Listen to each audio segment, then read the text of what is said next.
Hello students, welcome to Geometry School. Students, today we will do the Ahuti number 17 of the 1008 GK current affairs questions की का महायज्ञ। और इसमें आज आप आहुति नंबर 17 डालेंगे और आपको एक साथ सारी आहुति नहीं डालनी है, ऐसी गलती मत करना, क्योंकि उससे क्या होगा, यज्ञ में विघ्न पड़ जाएगा और उससे कोई आपको रिजल्ट नहीं मिलेगा। तो मैं आपसे ये रिक्वेस्ट करता हूँ कि जैसे ही वीडियो पब्लिश होती है तुरंत उसको देख लीजिए। 4 जून को आपका एग्जाम है, 75 मार्क्स का आपका जीके का पोर्शन है, उसमें से 38 मार्क्स लेके आने हैं। 38 मार्क्स से सिर्फ सिलेक्शन नहीं हो जाएगा, अराउंड 50 प्लस मार्क्स चाहिए। 3 सीरीज हमारी अभी रनिंग में है। कौन कौन सी? साइंस सीरीज भाई, एक तो साइंस सीरीज है, एक ये महायज्ञ सीरीज आपके सामने है, और एक है हमारी करंट अफेयर्स की वीडियो।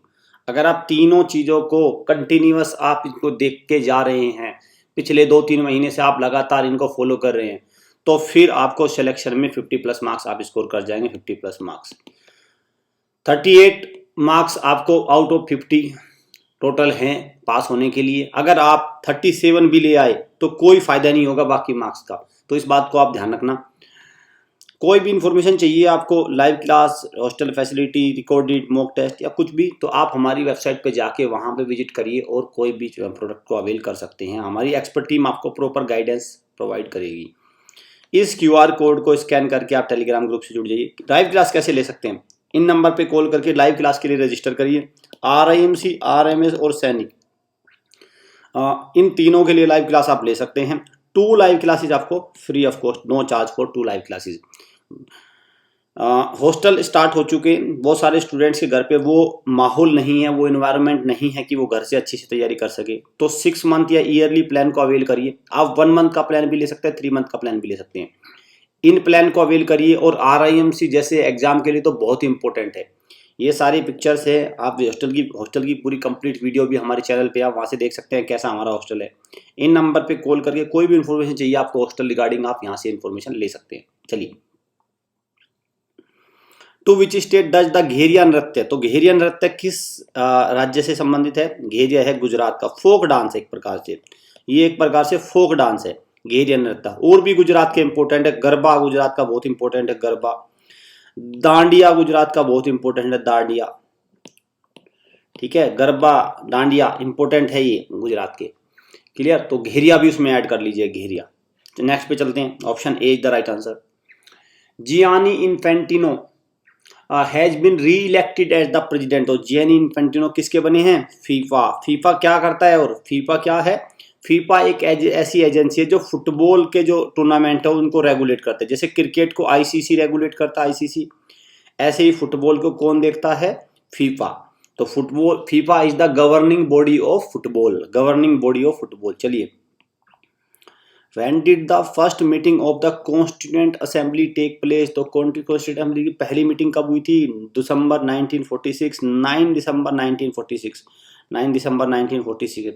और इसके जो पहले अध्यक्ष बने थे टेम्परेरी, वो बने थे सच्चिदानंद सिन्हा, SS सच्चिदानंद सिन्हा, SACHINAND, सच्चिदानंद सिन्हा। इसके SINHA, सच्चिदानंद सिन्हा इसके पहले बने थे। लेकिन इसके जो परमानेंट प्रेसिडेंट बने थे वो कौन थे? डॉक्टर राजेंद्र प्रसाद। इसको ध्यान रखना, डॉक्टर राजेंद्र प्रसाद, डॉक्टर राजेंद्र प्रसाद जो हमारे पहले राष्ट्रपति थे, डॉक्टर राजेंद्र प्रसाद। और अगर बाय आ जाए कॉन्स्टिट्यूएंट असेंबली के ड्राफ्टिंग कमेटी के चेयरमैन, तो डॉक्टर BR अम्बेडकर। दोनों में कंफ्यूज मत हो जाना, doctor BR Ambedkar drafting committee के, और जो कॉन्स्टिट्यूएंट असेंबली के पहले प्रेसिडेंट थे टेम्परेरी फर्स्ट, तो सच्चिदानंद सिन्हा। और लेकिन जब उसके परमानेंट प्रेसिडेंट बने तो डॉक्टर राजेंद्र प्रसाद। क्वेश्चन को ध्यान से मार्क करना, ये क्वेश्चन बहुत आ रहे हैं। 9 दिसंबर 1946 को इसकी पहली असेंबली हुई थी, पहली बैठक हुई थी। Who has become the first para athlete to receive, para athlete जो दिव्यांग एथलीट होते हैं, फिजिकल डिसेबल्ड होते हैं, रिसीव द पद्म भूषण, तो कौन थे वो? कौन बने हैं? देवेंद्र जजारिया। देवेंद्र जजारिया क्या? जेवलिन थ्रोअर है, javelin thrower. Like as Neeraj Chopra men में है, ऐसे देवेंद्र जजारिया क्या है? जेवलिन थ्रोअर है, ये बने हैं। C is the right answer. Recently a joint military exercise Dustlik, military exercise का नाम क्या है? Dust league. डस्ट लीग किसके बीच में? इंडिया और किस देश के बीच में होती है? तो डस्ट लीग इंडिया और उज्बेकिस्तान के बीच में होती है, उज्बेकिस्तान के बीच में होती है, इंडिया और उज्बेकिस्तान। क्लियर। और आपको उज्बेकिस्तान की कैपिटल भी याद होनी चाहिए, क्योंकि ये सेंट्रल एशियन कंट्री है। सेंट्रल एशिया में तजाकिस्तान, उज्बेकिस्तान, किर्गिस्तान, ये 5 कंट्रीज का ग्रुप आता है। इनका आपको पता होना। What is the capital of Uzbekistan? Tashkent, TASHKENT, Tashkent. Clear. चलिए नेक्स्ट पे चलते हैं। See the right answer. Which of the following hills is not located in Meghalaya? तो इनमें से कौन सी पहाड़ी मेघालय में नहीं है? खासी है, गैरो है, जंतिया, तीनों एक्चुअली, गैरो, जंतिया और खासी तीनों हैं, जवाड़ी नहीं है। राइट आंसर क्या हो गया? जवाड़ी। राइट आंसर क्या होगा? Jawadi. Each year world tuberculosis day, world tuberculosis day हम कब मनाते हैं? 24 मार्च को, 24 मार्च को। और आपको पता है ट्यूबरक्लोसिस के लिए एक वैक्सीन होती है जिसका नाम है BCG, BCG की वैक्सीन। और BCG के नाम में ही, BCG की जो फुल फॉर्म है, इसी में ही इनके जिन्होंने, जो इसके इन्वेंटर है, जिन्होंने इसको डिस्कवर किया था वैक्सीन को, उनका नाम भी इसमें लिखा हुआ है। तो BCG में क्या है? बी का मतलब क्या है? बेसिल, BACIL, देखो बेसिल तो हो गया, ये CILL दो कर लो, बेसिल। कैलमेट, ये CALMETTE, कैलमेट। और ग्यूरेन, GUERIN।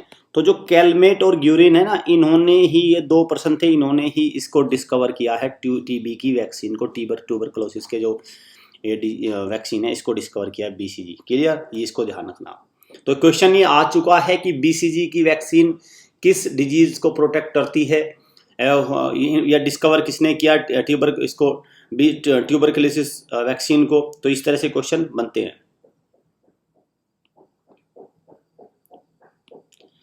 In the context of Bhim UPI, what does I stand in Bhim? Okay, एक बार ये इसमें आपका RIMC में क्वेश्चन आ चुका है। UPI में I का मतलब क्या है? ऐसे में भीम में BHIM का मतलब क्या है? I क्या है भीम में? देखो भीम में क्या है? BHIM, भीम में I का मतलब क्या है?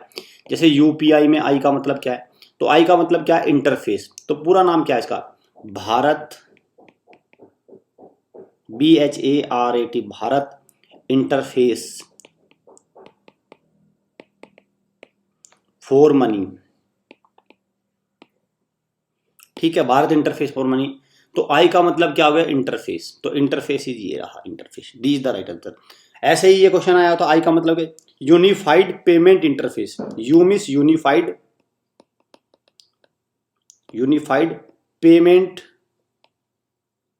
इंटरफेस। ठीक है, ये यूपीआई की फुल फॉर्म हो गई, इसको याद रखना। ये सारे किसके हैं? ये कंपनी है रिजर्व बैंक की, NPCI, वो करती है इनको काम। Which city has become the first in India to get a road that is made out of steel waste? Basically एक स्टील रोड है। तो स्टील रोड कौन सा है आपका? कौन सी सिटी में बन जाएगा स्टील रोड? सूरत में। सूरत कहाँ है? सूरत है आपका गुजरात में। और सूरत किस नदी के किनारे बसा है? तापी नदी के किनारे, on the bank of Tapi river. Lucknow किस पे है? Gomti river. Clear, Gomti. Foundation batch को ना ज्वाइन करने की गलती मत करना। अगर आपने फाउंडेशन बैच को ज्वाइन कर लिया तो समझिए आपके सिलेक्शन के चांसेस बहुत बढ़ जाएंगे। बेसिक से लेके एडवांस तक हम प्रिपरेशन कराएंगे फाउंडेशन बैच में। तो ये आपके सिलेक्शन में मील का पत्थर साबित होगा foundation batch. Utkal Divas is celebrated as a found. तो उत्कल दिवस को हम किस डे के फाउंडेशन, किस राज्य के फाउंडेशन डे के रूप में मनाते हैं? उड़ीसा के। उड़ीसा करेक्ट आंसर जी, उड़ीसा। कब मनाते हैं उत्कल दिवस? 1 अप्रैल को मनाते हैं, 1 अप्रैल। The entire northern plains of India are. तो जो नॉर्दर्न प्लेन है गंगा ब्रह्मपुत्र का, जो आपका ये गंगा यमुना का द्वाब है, जो आपका उत्तर प्रदेश, बिहार, उत्तराखंड, ये सारा ये किस मिट्टी का बना हुआ है? तो कौन सा हो गया आपका? एलुवियल सोइल, एलुवियल सोइल बना हुआ है। Has ranked among first among states with the lowest unemployed. ध्यान से पढ़ना, ध्यान से क्वेश्चन को पढ़ना। लोएस्ट पूछा है, लोएस्ट अनएम्प्लॉयमेंट रेट। तो कौन सा राज्य है? छत्तीसगढ़। छत्तीसगढ़ एक ऐसा राज्य है जिसमें सबसे कम बेरोजगारी है। सबसे ज्यादा किसमें है फिर? सबसे ज्यादा है बिहार में। No no no, Bihar not Bihar, Haryana में। हाईएस्ट अनएम्प्लॉयमेंट रेट किसमें है? हरियाणा में। लोएस्ट किसमें है? छत्तीसगढ़ में। Sher Bahadur Deuba is the current PM of which country. तो किसके हैं शेर बहादुर देवबा? नेपाल के, नेपाल के। और अभी हमारे प्राइम मिनिस्टर ने नेपाल की विजिट भी की थी। और नेपाल के साथ भारत एक एक्सरसाइज करता है, मिलिट्री एक्सरसाइज, क्या नाम है? सूर्य किरण। इसको याद रखना, सूर्य किरण। नेपाल की राजधानी काठमांडू है और काठमांडू में ही सार्क का हेडक्वार्टर है, SAARC, South Asian Association of Regional Cooperation, SAARC. 8 countries के मेंबर है। Which book among the following did Kiran Desai होता? तो किरण देसाई ने कौन सी इनमें बुक लिखी है? तो किरण देसाई ने कौन सी लिखा? The inheritance of loss. Arundhati Roy की है the God of small thing, और ये है आपकी inheritance of loss, very important book. Reserve bank of India celebrated it's foundation day on. तो रिजर्व बैंक ऑफ इंडिया कब? 1 अप्रैल 1935 को स्थापना हुई थी रिजर्व बैंक ऑफ इंडिया की। तो फाउंडेशन डे कब है? 1 अप्रैल 1935। World autism awareness day. तो वर्ल्ड ऑटिज्म अवेयरनेस डे कब मनाते हैं हम? 2 अप्रैल को, 2 अप्रैल। Which of the following was built by Mohammad Quli Qutub Shah. तो इनमें से मोहम्मद कुली कुतुब शाह ने कौन सा क्या बनाया था? कौन सी इनमें से मॉन्यूमेंट बनाई थी? चार मीनार। और चार मीनार कहाँ है? हैदराबाद में। Hyderabad the capital city of Telangana, वहां पे Char Minar. Sariska tiger reserve. Sariska tiger reserve कहाँ पे है? किस राज्य में है? तो सरिस्का टाइगर रिजर्व आपका राजस्थान में।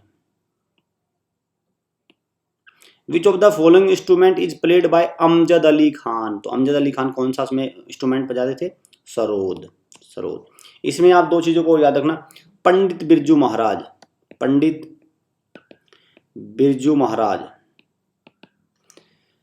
इनका निधन हो गया। ये किस क्लासिकल डांस के सपोर्टर थे? ये थे कथक के। और सिमिलरली पंडित शिव कुमार शर्मा, शिव कुमार शर्मा, इनका भी नाम याद रखना, पंडित शिव कुमार शर्मा, इनका भी निधन हो गया। और ये कौन सा इंस्ट्रूमेंट कराते थे आपका? Santoor. Very very important question है, वेरी वेरी स्टार लगा रहा हूं। पंडित शिव कुमार शर्मा का निधन हो गया। संतूर का जो इंस्ट्रूमेंट है, संतूर को ये प्ले करते थे। कौन से इंस्ट्रूमेंट को प्ले करते थे? संतूर को।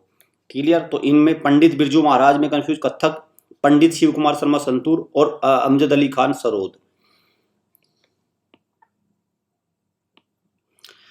ईच ईयर 7 अप्रैल इज, तो 7 अप्रैल को हम क्या बनाते हैं? World health day. क्यों? क्योंकि WHO वर्ल्ड हेल्थ ऑर्गेनाइजेशन का स्थापना हुई थी 7 अप्रैल 1948 को। 7 अप्रैल 1948 को स्थापना हुई थी वर्ल्ड हेल्थ ऑर्गेनाइजेशन की, तो हम बनाते हैं world health day. World population day 11 जुलाई, वर्ल्ड फूड डे 16 अक्टूबर, और मलेरिया डे कब मनाते हैं? वर्ल्ड मलेरिया डे 25 अप्रैल। ये सब इंपॉर्टेंट है। फाउंडेशन बैच को ना ज्वाइन करनी गलती मत करना। वीडियो अच्छी लगे वीडियो को लाइक करिए, शेयर करिए, चैनल को सब्सक्राइब और बेल आइकन पे क्लिक जरूर कर लीजिए, क्योंकि टोटल 50 आहुति जाएंगी, 50 आहुति। अभी तो हम 17 पे ही है, लगातार 2-2, 3-3 वीडियो जब अपलोड होनी शुरू हो जाएंगी। आपको पूरा कंसिस्टेंसी से देख के जैसे ही पब्लिश होती है तुरंत ही आपको देख लेना है। उसके लिए आपको कैसे पता चलेगा कि कब पब्लिश हुई है? उसके लिए आपको बेल आइकन पे क्लिक करना पड़ेगा, चैनल को सब्सक्राइब करना पड़ेगा, तभी आपको तुरंत ही अपडेशन मिलेगी। अदरवाइज आप इसको लेट कर जाएंगे और फिर कोई फायदा नहीं है। मैं आपको सजेस्ट करूंगा फिर तो अपने नोट्स से पढ़िए, आप जो भी आपके पास जानकारी है उसी से पढ़िए, चक्कर में मत पढ़िए। अपनी जो आपके पास एक वो पुरानी सी बुक है उसी से तैयारी करिए, क्योंकि फिर वही चक्कर होगा कि आप 38 के दायरे को क्रॉस नहीं कर पाएंगे। क्लियर? हमारी 3 सीरीज आती है, साइंस चल रही है जो करंट अफेयर्स, और ये महायज्ञ। 3 सीरीज को अगर आपने प्रॉपर देखा है तो आपका जीके में इंडिविजुअल नहीं रुकेगा, आप आराम से 50+ मार्क्स लेके आ पाएंगे। क्लियर? चलिए, इन नंबर पे कॉल करके आप कोई भी इन्फॉर्मेशन ले सकते हैं, hostel regarding, coaching regarding, school entrance test regarding, कोई भी इन्फॉर्मेशन आपको चाहिए। सो स्टूडेंट, मिलते हैं नेक्स्ट आहुति में। Thanks for watching.